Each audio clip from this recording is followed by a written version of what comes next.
Sean Diddy Combs appeared in federal court today. It was the music mogul's first appearance before a new judge who will... Sean P. Diddy Combs. Downfall of the famous and powerful hip-hop mogul Sean Diddy Combs. He is already complaining. Please let me out on bail. I promise no female visitors. My goodness. That a judge denied the second request for his bail yesterday. Let's first start there and give people kind of the backstory as to why did that happen. Girl, you won't believe what's going down. Diddy the music mod we all know just got into a wild fight behind bars, and let me tell you, it's not looking good for him. The streets are saying he got beat up bad and then started begging for forgiveness. Can you imagine? But that's not even the craziest part. There's a leaked video floating around, and it's got everyone talking. This whole mess could really mess up Diddy's reputation and career. We're talking major fallout here. The tea is piping hot, and I've got all the juicy details from the fight that shook the cell block to Diddy desperate pleas. And that video that's breaking the internet, but what really went down in that cell, stick around because I'm about to spill it off. These reports are coming in that a judge denied the second request for his bail yesterday. Let's first start there and give people kind of the backstory as to why did that happen. The process in New York is exactly the same as in North Carolina. Two parts. Is the person a likelihood to appear? Are they a flight risk? And do they have a likelihood to commit some crime, specifically a new violent crime? And then the third portion that the judge touched on in this case is, has that person in the past done some type of witness tampering? Have they attempted to try to, influence witnesses not to come forward? That's what the prosecutors argued in this case, and the judge totally agreed that he had a history of attempting to make individuals that were participating with the government to not participate anymore. The judge felt that there were reasons. The judge actually said there are no conditions for release that would allow this case to continue to move forward with you out in public. Back to putting Diddy on suicide watch. I mean, I learned from you today, just from talking in the newsroom, it's really not as straightforward as you might think. As the former chief magistrate, you made decisions like this. So what exactly does that process look like? In the process, when we would set conditions for release in Mecklenburg County, for instance, all of the 30-plus magistrates, determining if a person could go or leave, typically you're setting conditions either for a secured bond, unsecured, or a written promise to appear. However, if that person at some point decided to say, you know what, in the process of them talking to you or finding out what would happen, that they wanted to kill themselves, then you were required to notify someone immediately, look, this person has made suicidal ideation or thoughts, and now we're not safe with allowing them to leave. They're going to be held here. If they made that statement during the process of intake, for instance, the sheriff's department would decide to keep them there and wait and determine, okay, now we'll put them under evaluation because they're not safe to leave, and or they may harm themselves or others. And so that process is definitely not straightforward, but there are red flags that go up instantly because nobody wants to be sued by this situation. Well, do you think anyone makes those statements on purpose? Have you ever dealt with a situation where they intentionally do that? Maybe they don't want to be with the other inmates? I've seen that happen in the past, but I can tell you if a person makes that determination, when you are on suicide watch, first of all, they're taking your shoestrings. And this is because you're in this before you get admitted. So this is pre-admission, pre-classification. You're still in your regular clothes. You haven't switched into a jumpsuit. And so you still have your regular shoes. They're taking the shoestrings. They're taking anything that you could potentially harm yourself. They're taking your clothes. They're changing you into some other type of gear where you can't harm yourself. So if you were literally about to leave and you're making those types of comments, now you've just delayed yourself by maybe a few hours, if not a few days. And so that process, I've seen it happen where a person was just making kind of crazy comments. Well, you don't know if they're serious or not. And so if you're making a comment about, I am intending to harm myself, I'm gonna take every situation if it's serious, and then we'll determine later that it wasn't. Now, TMZ is reporting that they spoke to Diddy's attorney, who then said that his client is not suicidal. In fact, he went on to be able to make a statement saying he's not suicidal, calling him strong, confident, and focused on his defense. So you're a defense attorney. Is that protecting your client? And the other question I have for you, if you can just address this real quick, is they put up $50 million to try and get this man out of jail, and then another $100 million on all of this. So kind of combine that and explain all this to us. So yes, typical for what his process is, the case or to defend this case has already started because it's in the court of public opinion. And so how do I make sure that I put that fire out that seems like it's raging really fast? I make sure I make statements that he is in sane mind, that this person is there, he's clear, he's conscious, he's aware, he's not down, he's not depressed because he know he didn't do anything. That's the statement that you're going to make. Regarding the dollar amount, the judge touched on that this was their appeal. Remember, the first judge denied it. They appealed the judge's decision to not give him conditions for release, and they said, look, we'll put up any amount you want. He has endless resources. He's not going to leave. He turned himself in, and here's the amount. We'll put $50 million up. We'll put $100,000 up to support that. But the judge, as I mentioned before, said there is no condition, no dollar amount, no assurance that you can say that this case, the integrity of it, specifically the witnesses that will come forward to testify against you, can be safe while you're out. Wow. Colleague Rhodes, we appreciate your insight as always, and I guess this case just going to keep on. And do we know the date yet? I haven't heard Nothing the date. yet. Yeah, but I know for at least a year he will be in their Department of Corrections. So about that cell block showdown, ever wonder what could make a multimillionaire risk it all behind bars? Well, the streets are saying it wasn't just about Diddy. There's a twist to this story that nobody saw coming, and it's got everyone talking. Picture this Diddy looking all kinds of out of place in that orange jumpsuit, pacing back and forth in a cramped cell. The air's thick with tension. And you can bet every inmate's watching his every move that our boy Diddy, he's not exactly making friends. Word is it all started over something so petty you'll roll your eyes. Apparently Diddy got into it was with another ma over, get this, toilet paper. Yeah, you've heard that right, toilet paper. From king of hip-hop to fighting over TP, how the mighty have fallen right. But here's where it gets wild. Some folks are saying it wasn't about the toilet paper at all. They're whispering that Diddy got called out for his alleged involvement in some shady business. And honey, when I say shady, I mean darker than a New York alley at midnight. Now, let's talk about the fight itself. Diddy, known for his smooth moves on stage, wasn't exactly bringing that same energy to this brawl. Sources say he was swimming wild, looking more like a fish out of water than a street-smart mogul. It's like he forgot he wasn't in the VIP section anymore. Listen, he has to do that because no company wants to do business with somebody who is being accused, have allegations against them for sexual misconduct and deviant behavior. Nobody wants to do business with that. All the shareholders, it ain't nothing that he's giving up. They like, yo, listen, give me that. They said, they did a Diddy. Take that. You understand? They're gonna take that from him. The shareholders is gonna say, yo, listen to me. We all gonna pull out. No Diddy. But we all gonna pull out our shares and everything if you don't give up what you have in the company. Did you see that video that went viral of Diddy pacing around the airport after his houses got raided? I seen that video. And I seen that look in his face before. You understand? When he was with the same gang and Mike Owens, AKA Mike Cock, everybody could tell him, D-Ferg did a collection for him because he didn't know how he was gonna pay his rent. And he didn't know how he was going to pay his rent, child support, and his car note, because he had one of those drop-top cabarets, Volkswagens. So Mike gave $5,000. I wasn't giving him nothing. I'm just telling you right now. D was just collecting money for niggas. You know what I'm saying? Yo, man, we got to make sure, because he want to kill himself. He gonna kill himself. Diddy had that pace. And he had that look in his face that he know something may be wrong or they may have something on him. Because they took things out of there. We may not have seen what they took, but they had bags and boxes of stuff that they took out of there. So he knows, he's getting a play-by-play of what's going on.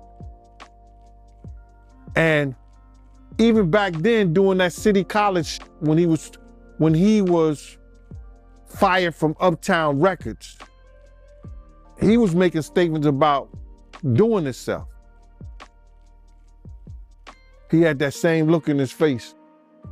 Yeah, he looked worried, man. I'm not gonna lie, for a split second, man, I felt bad for him. For a split second, but yeah.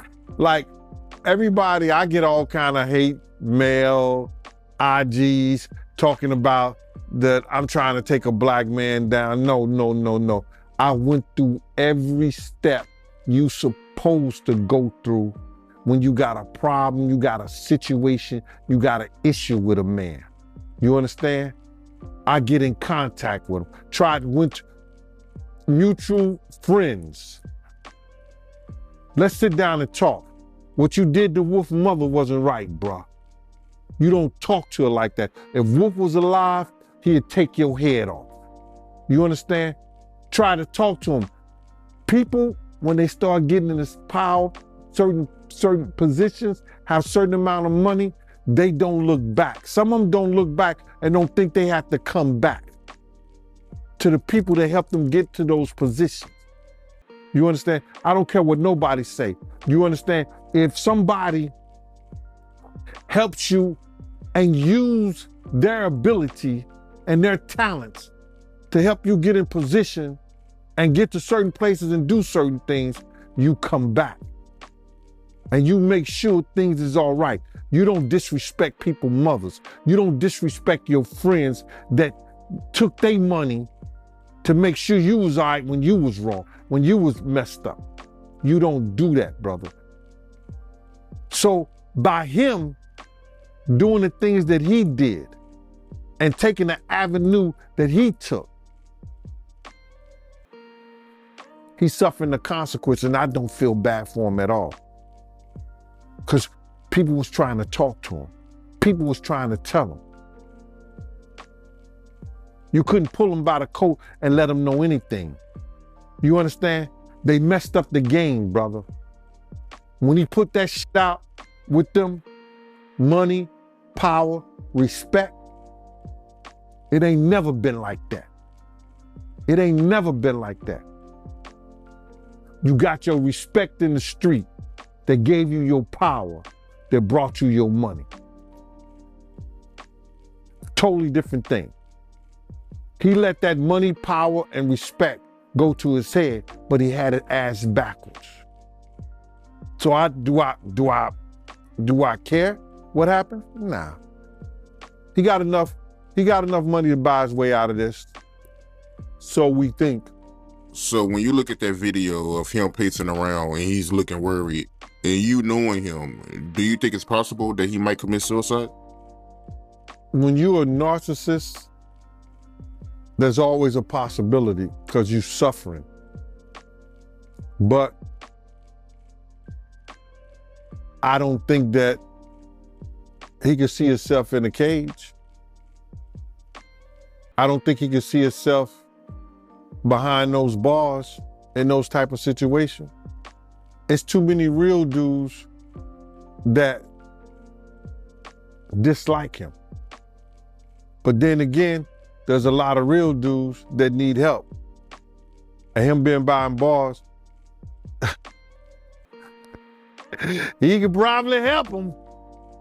But the real shocker how it all went down: 1 minute Diddy's throwing hands like he auditioning for a bad action movie, the next he's on the ground, looking up at his opponent like he just saw a ghost and girl. That's when things took a turn nobody saw coming. Just as it looked like Diddy was about to get the beating of a lifetime, guess who steps in a guard and another inmate? Nope, it was the prison chaplain of all people. Imagine that, seeing Diddy on the ground, fists flying in, and walks this man of God, cool as a cucumber, breaking it up like he's separating kids on a playground. The chaplain's intervention, that's what really got people talking. Some are saying it's divine intervention. Others are wondering if Diddy's got some kind of holy connection.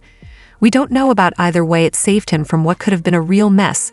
But don't think this is the end of Diddy's troubles. Oh no, honey, this fight is just a beginning, because what happened next is going to have you questioning everything you thought you knew about the man who gave us "I'll Be Missing You." Attorney Gloria Allred is representing some of Diddy's accusers. Our Michelle Fisher sat down with Allred to speak exclusively about the atmosphere surrounding the high-profile case.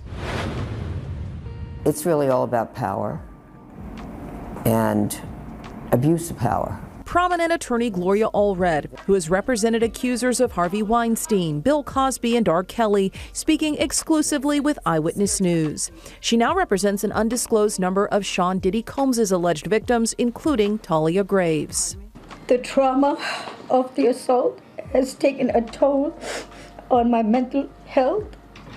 Tonight's 2020 special, The Secret Life of Diddy, detailing Combs' fall as he faces individual and class action lawsuits and federal charges of racketeering conspiracy, forced sex trafficking, and prostitution. He's pleaded not guilty. His attorney saying prosecutors are seeking to criminalize sex that was consensual. Consent is a big issue, and it is the government's burden in a criminal case to prove any charge and all charges beyond a reasonable doubt. That's a very high burden of proof. Combs is now asking a federal judge for a trial date next April or May, and we could see ex-girlfriend Cassandra Cassie Ventura take the witness stand. This despite an undisclosed settlement reached one day after Ventura filed a lawsuit against Combs last November, accusing him of rape and abuse. Even if there are confidential civil settlements, there's always an exception in the law. They can still testify in a court of law if they are subpoenaed to do so. This bombshell surveillance video leaked in May showing a 2016 incident where Combs appears to assault Ventura, her friend Tiffany read detailing alleged verbal abuse in the 2020 special. And as soon as he answered, "Where are you?" So that was like my first time being like, something is wrong. Combs remains behind bars after 2 judges denied his request for bond, citing in part dangers of obstruction and witness tampering. Allred says it's a tactic we've seen before in high-profile cases. Sometimes there are criminal charges filed not only against the defendant, but also against the person who is his friend or supporter who does threaten a witness. And that was the case in the R. Kelly criminal case as well. In a third attempt to get out of jail until his trial, Combs is again offering a $50 million bond and promising strict home detention. His attorneys writing in a brief to a federal appeal court judge, quote, sensationalism surrounding his arrest has distorted bail analysis. Combs is due back in court on Thursday. Girl, hold on to your wig. What came out of Diddy's mouth after that beatdown had even the hardest inmate shook. Is this the same man who once said he was born to fly? See, let me tell you, our boy was looking more like a flightless bird after that scuffle. Picture this: Diddy sprawled out on the cold prison floor, his designer jumpsuit all messed up. The man who used to strut around in custom suits is now trembling like a chihuahua in a thunderstorm. It's a far cry from the Diddy we're used to seeing on red carpets and in music videos right now. Let's talk about what went down after the fist stove flying. The streets are saying Diddy went from bad boy to sad boy real quick. He wasn't just shook, he was straight up begging. Can you believe it? The same guy who used to boast about his empire was now pleading like his life depended on it. Word is Diddy was all, please, I'm sorry, I didn't mean it, over and over again. Some folks are saying he even offered to put money on the other inmates' books if they just leave him alone, from king of hip-hop to offering commissary bribes. Now that's what I call a fall from grace. But here's the real tea. It wasn't just about saving his skin. Nah, Diddy was begging for something else too. He was pleading for the other inmates not to spill what they knew about his alleged shady dealings. It's like he suddenly realized those prison walls have ears and everyone's listening. Yes, he is behind bars. He's in an entertainment center at the MDC Brooklyn, and we got the report on what's happening there. Doesn't look good, guys. This one doesn't have a lot of good Yelp reviews. We're also going to talk about this manipulator in chief, this woman who many say, and she's been mentioned in some of these lawsuits, was one of the people really behind helping to allow this to keep going. And yes, Diddy will be appealing later this afternoon. We will be there with the updates to let you know if this new judge will let him out of jail. In the meanwhile, let's look at this place that he's in jail, this new home, this troubled Brooklyn place. Here's a picture. It's a high rise. It is not getting good reviews. I mean, not that it should, but you know, there should be basic human rights. And this place has faced intense scrutiny amid a spat of vicious inmates, you know, going after each other badly, complaints about dismal living conditions, including maggot-infested food, filthy cells, power outages. Apparently they go weeks without any sort of heat, which is, you know, not good, especially as the cold rears its head.